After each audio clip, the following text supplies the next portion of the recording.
আজকের এই ভিডিওটি শুরু করার আগে আমি আপনাকে একটা খুব গুরুত্বপূর্ণ প্রশ্ন করতে চাই। আপনি কি জানেন যে শনিবারে আপনি এমন কিছু ভুল করছেন আপনার অজান্তে, যার জন্য আপনার জীবনে একের পর এক সমস্যা আসছে? হয়তো আপনি বুঝতে পারছেন না কেন হঠাৎ করে টাকা আসা বন্ধ হয়ে যাচ্ছে, কেন সম্পর্ক খারাপ হচ্ছে, কেন মানসিক চাপ বাড়ছে। জ্যোতিষশাস্ত্রে শনিবারকে বলা হয় শনিদেবের দিন। আর শনি তিনি ন্যায়ের দেবতা, কর্মফলের দেবতা। তিনি কর্মফল দেন, ভালো কাজের ভালো ফল, আর ভুল কাজের জন্য কঠিন শাস্তি দেন স্বয়ং শনিদেব। তাই শনিবারে এমন কিছু ভুল রয়েছে যদি আপনি করেন তাহলে আপনার জীবনে বড় সর্বনাশ ডেকে আনতে পারেন আপনি নিজেই। আজ আমি আপনাকে সেই ভুলগুলো বলবো যেগুলো এড়িয়ে চললে আপনার জীবন অনেকটা বদলে যেতে পারে যদি সঠিকভাবে সঠিক নিয়ম মেনে চলেন। তবে ভিডিওটি সম্পূর্ণ দেখার আগে আপনি যদি আমার চ্যানেলে প্রথম হয়ে থাকেন অবশ্যই করে চ্যানেলটিকে সাবস্ক্রাইব করে রাখবেন, কেননা আমরা প্রতিনিয়ত এইরকম গভীর রহস্যের দিকে আগিয়ে যাব। বেশি কথা না বলে আমরা আগিয়ে যাব আমাদের মূল তথ্যটির দিকে, যে ভুলগুলো শনিবারে একেবারেই করা উচিতই না। সেই ভুলগুলোর মধ্যে প্রথম যে ভুলটা রয়েছে তেল দান করা। অনেকে তেল দান করে, আবার অনেকে করেন না, আবার অনেকে তেল ভুলভাবে দান করে। শনিবার কিন্তু সরিষার তেলের দান খুবই গুরুত্বপূর্ণ, শাস্ত্রমতে উল্লেখ রয়েছে, কিন্তু অনেকেই ভুলভাবে এটা করে ফেলে। অনেক ব্যক্তি রয়েছে যাদের কিনা শনি খুব প্রভাব দিচ্ছে তাদের উপর, তারা কি করে শনিবার দিনে সর্ষের তেল দান করে, কিন্তু তারা ডাইরেক্ট বোতল সমেত তাদেরকে দান করে দেয়। এইভাবে করা একেবারেই উচিত না। তেলটা দান করতে হবে শনিবার দিনে কোনো লোহার পাত্রে রেখে। লোহার পাত্রে রেখে যদি আপনি সর্ষের তেল দান না করেন তাহলে এর ফল কিন্তু উল্টো হতে পারে, অর্থাৎ আপনি যে উদ্দেশ্য নিয়ে এই কাজটি করছেন সেই উদ্দেশ্য সাধন হবে না, উল্টে আপনি আরো শনি মহারাজের কুপ্রভাবে পড়তে পারেন। দ্বিতীয় যে ভুলটি রয়েছে লোহা কেনা। শনিবারে অনেক ব্যক্তি নিজের জন্য লোহা কেনে। এই জিনিসটা কিন্তু খুবই অশুভ ধরা হয় সেই ব্যক্তির জন্য যেই ব্যক্তি শনিবার দিনে লোহা কিনে বাড়ির মধ্যে নিয়ে আসে। এই জিনিসটা কেনার ফলে যে সমস্যার সম্মুখীন হতে হয় সেই ব্যক্তির জীবনে বারংবার বাধা আসে তার মধ্যে। যদি আপনি কিনে নিয়ে আসেন তাহলে দেখবেন আপনার কাজ ডিলে হয়ে যাচ্ছে, অর্থাৎ যে কাজটা দুদিনের মধ্যে শেষ হওয়ার কথা ছিল সেই কাজটা আমরা সম্পূর্ণ করতে করতে প্রায় একটা সপ্তাহ সময় লেগে যাচ্ছে, অর্থাৎ কাল হবে এমনটা মাইন্ডের মধ্যে চলে আসছে। যদি আপনি লোহা কিনে আনেন বাড়িতে তাহলে সেটা আজ থেকে বন্ধ করুন। শনিবার দিনে লোহা কেনা একেবারেই উচিত না, বিশেষ করে বাড়ির জন্য।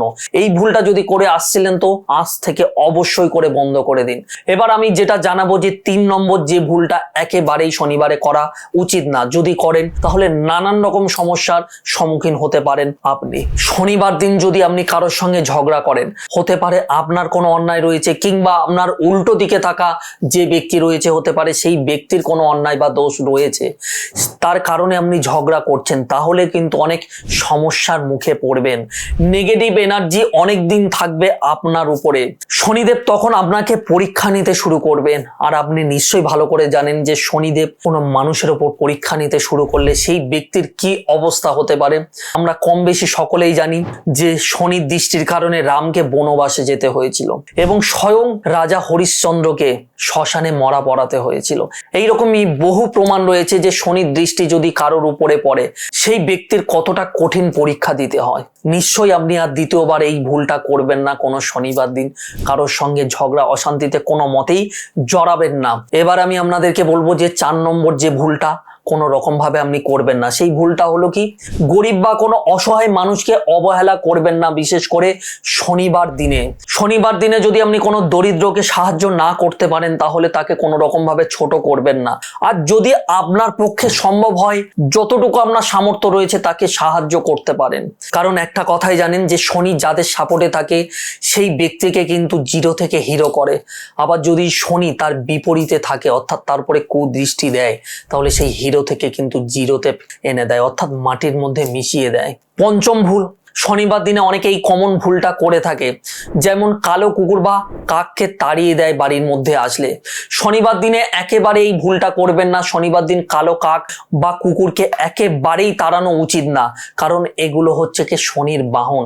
বরং যদি সম্ভব হয় আপনার পক্ষে শনিবার দিনে তাদেরকে কিছু খেতে দিন। যদি বাড়িতে ভাত নষ্ট হয় সেই ভাত কিছুটা খেতে দিন, এতে করে অনেকটা ভালো প্রভাব আপনার উপরে পড়বে। এবং যদি আপনার মধ্যে শনি দোষ থাকে সেই শনি দোষ অনেকটা অংশে কমে যাবে আপনার উপর থেকে।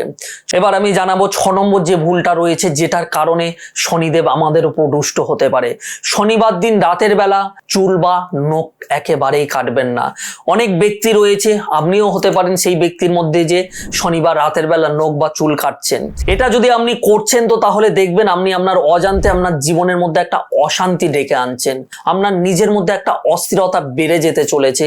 যদি আপনি এগুলো কন্টিনিউ করে আসছেন, লক্ষ্য করে দেখবেন যে আপনার মধ্যে একটা অস্থিরতা কাজ করছে সব সময়ের জন্য, যে আপনি বাড়ির মধ্যে রয়েছেন, কোথাও কোনো সমস্যা নেই, কোনো টেনশন নেই, তবু মনের মধ্যে একটা অস্থিরতা প্রতিনিয়ত কাজ করবে। যদি এমন হয়, যদি এমন অভ্যাসও থাকে, তাহলে সেটাকে চেঞ্জ করে ফেলুন। এবার আমি জানাবো যে 7 নম্বর ভুলটা অনেকেই করে, আমিও যখন জানতাম না আমিও একই ভুল করতাম, আপনিও হয়তো এখনো করছেন বা কালকের করবেন।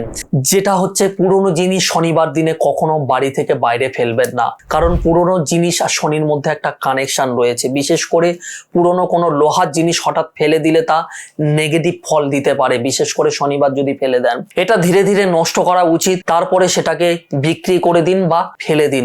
হঠাৎ করে পুরনো জিনিস বাড়ি থেকে বাইরে বার করবেন না, বিশেষ করে শনিবার দিন। শনিবার অবশ্যই করে যে কাজগুলো আপনার করা উচিত, কোনো গরিব মানুষকে সাহায্য করুন, কাক বা কুকুরকে খেতে দিন। শনিবার যদি সম্ভব হয় সকালবেলা স্নান করে উঠে শনি মন্ত্র জপ করতে শুরু করুন এবং সরিষার তেলের প্রদীপ জ্বালান প্রত্যেক শনিবার নিজের বাড়ির ঈশান কোণে। এই ছোট্ট ছোট্ট কাজগুলো কিন্তু আপনার জীবনের একটা বড় পরিবর্তন আনতে পারে। একটা কথা আমাদের সকলকে মনে রাখা উচিত, শনিদেব কখনো অন্যায় করে না, আপনি যেমন কাজ করবেন তেমন ফল পাবেন। তাই শনিবার দিনকে ভয় না পেয়ে ঠিকঠাক ভাবে ব্যবহার করুন শনিবার দিনটাকে, তাহলে দেখবেন যে সমস্যা আপনাকে এতদিন কষ্ট দিচ্ছিল ধীরে ধীরে সেই কষ্টগুলো দূর হতে শুরু করছে। যদি আপনি চান যে আপনার জীবনে স্বয়ং শনিদেবের আশীর্বাদ থাকুক, তাহলে কমেন্ট বক্সে অবশ্যই করে লিখবেন জয় শনিদেব। আর এই ধরনের গুরুত্বপূর্ণ জ্যোতিষ তথ্য পেতে অবশ্যই করে চ্যানেলটিকে সাবস্ক্রাইব করে রাখবেন, কেননা আমরা পরবর্তী ভিডিওতে আরো গভীরে যাওয়ার চেষ্টা করব যে কোনো জ্যোতিষ শাস্ত্রীয় ব্যাখ্যা নিয়ে। ততক্ষণের জন্য ভালো থাকবেন, দেখা হবে আবার আপনাদের সঙ্গে আমার পরের ভিডিওতে। ওম নমঃ শিবায়।